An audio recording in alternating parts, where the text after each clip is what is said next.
A question that seems to always come up when talking about priestly vocations and trying to figure out how we can attain more priests is, why can't we have married priests? Why doesn't the church let priests get married?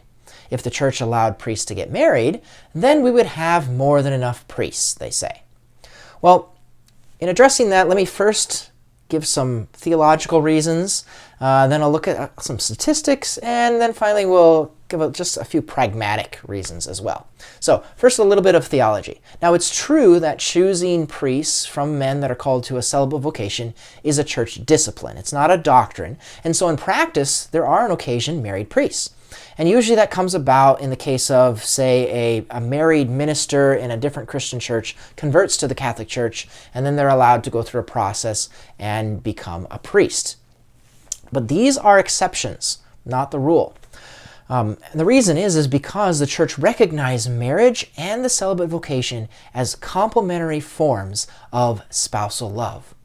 In marriage, a man is to love his wife the way that Christ loves the church, as St. Paul describes in Ephesians chapter 5. And so celibate priesthood is also a form of spousal love, only in a celibate fashion, since a priest even more closely imitates the way that Jesus loves the church. You know, the celibate priesthood is one that goes back to Jesus himself. You know, he himself was not married. So he explained this calling that some have renounced marriage for the sake of the kingdom of heaven. Whoever can accept this ought to accept it. You see, the celibate vocation is, in a sense, skipping over the sacrament of Christ's love for the church, which is what marriage is, skipping over it for the fulfillment of that in the heavenly state, which, as Jesus describes, is where people are neither married nor are given in marriage. Those who propose that allowing priests to get married will suddenly increase the vocation of the priesthood must not really be paying attention to what the real statistics are. The decline of the number of young men considering the priesthood coincides with the same trend within marriage. In the United States, there's been a long decline in marriage rate since the mid-1980s. By 2018, the national rate had fallen to 6.5 marriages per 1,000 people. In 2020, it was down to 5.1. The rate here in Nebraska in 2018 was 6 marriages per 1,000 people. So if young men are not choosing marriage or the priesthood, why would we think that they would choose both of them at the same time?